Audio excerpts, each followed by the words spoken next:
जो चीज़ हमें किताबों में मिल सकती है उसे याद रखने की कोई ज़रूरत नहीं। इस तरह का विचार रखने वाले सर एल्बर्ट आइंस्टाइन का जन्म 14 मार्च 1879 को जर्मनी में हुआ था। आज हम बात करेंगे उस बच्चे के बारे में जिसको मानसिक विकास की वजह से स्कूल से निकाल दिया गया था। ऐसा बच्चा जो 4 साल तक ठीक से बोल भी नहीं पाया था। ऐसा बच्चा जिसके दिमाग का विकास बाकी बच्चों से बहुत कम था। फैक्ट नंबर 5, आइंस्टाइन जिनकी मृत्यु को 60 साल से भी अधिक समय हो गया है, हम उनको सिंपल रिलेटिव थ्योरी के लिए जानते हैं। अपने स्कूल के समय में इनका दिमाग बाकी बच्चों से बिल्कुल अलग था। यहाँ तक कि कक्षा के बाकी विद्यार्थी इनको मानसिक रूप से अस्वस्थ भी समझते थे। एक बार एल्बर्ट आइंस्टाइन के गणित के प्रोफेसर इनको लेजी डॉग भी कहे थे क्योंकि ये पढ़ाई में बहुत कमज़ोर हुआ करते थे। फैक्ट नंबर 4, सदी के इतने बड़े साइंटिस्ट और प्रसिद्ध थ्योरेटिकल फिजिकल साइंस के प्रोफेसर वैज्ञानिक एल्बर्ट आइंस्टाइन को सिर्फ गणित और विज्ञान में ही रुचि थी। वो किसी भी चीज़ को याद नहीं रख सकते थे। यहाँ तक कि उन्होंने अपना टेलीफोन नंबर भी डायरी में लिख रखा था।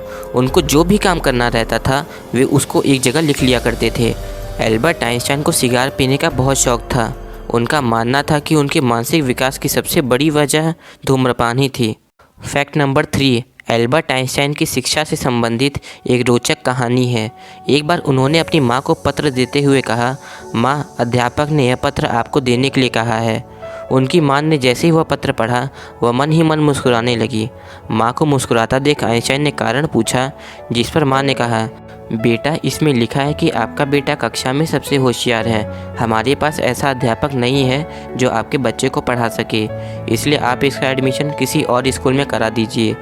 यह सुनकर आइंस्टाइन बहुत खुश हो गया और पूरी लगन के साथ पढ़ाई में जुट गया और इतने सारे आविष्कार किए। जब इनकी माँ का निधन हुआ तब एक दिन आइंस्टाइन ने अपनी माँ की अलमारी को खोला तो अलमारी में उनकी टीचर का लिखा हुआ पत्र मिला। आइंस्टाइन ने पत्र खोला और पढ़ने लगे, आपको बताते हुए बहुत दुख हो रहा है कि आपका बेटा पढ़ाई में बहुत कमज़ोर है। जिस तरह से इसकी उम्र बढ़ रही है उस तरह से इसकी बुद्धि का विकास नहीं हो रहा है, इसलिए हम इसको स्कूल से निकाल रहे हैं। आप इसका एडमिशन किसी दूसरे स्कूल में करा दीजिए।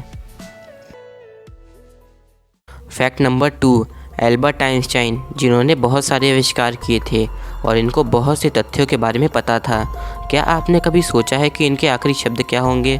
तो मृत्यु के वक्त हॉस्पिटल में एल्बर्ट आइंस्टाइन ने कुछ शब्द बोले थे, लेकिन उन्होंने ये शब्द जर्मन भाषा में बोला था और जो व्यक्ति साथ में मौजूद था उसको जर्मन भाषा समझ में नहीं आती थी। इसलिए इतने महान वैज्ञानिक के आखिरी शब्द एक पहले ही बनकर रह गया। फैक्ट नंबर 1, 1955 में प्रिंसटन की न्यू जर्सी में एल्बर्ट आइंस्टाइन की जब मृत्यु हुई थी तब उसके बाद डॉक्टर थॉमस, जो कि एक पैथोलॉजिस्ट थे, उन्होंने एल्बर्ट आइंस्टाइन के दिमाग को चुरा लिया था। जब थॉमस ने उनके दिमाग का वज़न किया तो उसका वज़न आम मनुष्य के मुकाबले बहुत हल्का था। डॉक्टर हार्वे ने एल्बर्ट आइंस्टाइन के दिमाग का 40 साल तक रिसर्च किया था, जिसमें उन्होंने इनके दिमाग के छोटे छोटे टुकड़े भी कर दिए थे।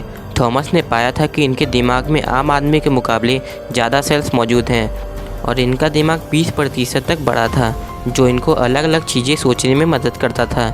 फिर रिसर्च पूरा करने के बाद डॉक्टर थॉमस ने सोचा इनका दिमाग अब साइंटिस्ट को वापस दे देना चाहिए। आज भी एल्बर्ट आइंस्टाइन का दिमाग पेंसिल्वेनिया के एक म्यूज़ियम में रखा है। तो ये थे एल्बर्ट आइंस्टाइन के बारे में कुछ अनसुलझी बातें। उम्मीद करता हूँ आपको वीडियो पसंद आया होगा।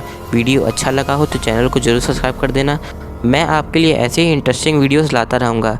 आपको एल्बर्ट आइंस्टाइन के बारे में कौन सा फैक्ट ज़्यादा अच्छा लगा कमेंट करके बता देना। मिलते हैं अपने नेक्स्ट वीडियो में। Take care, bye bye.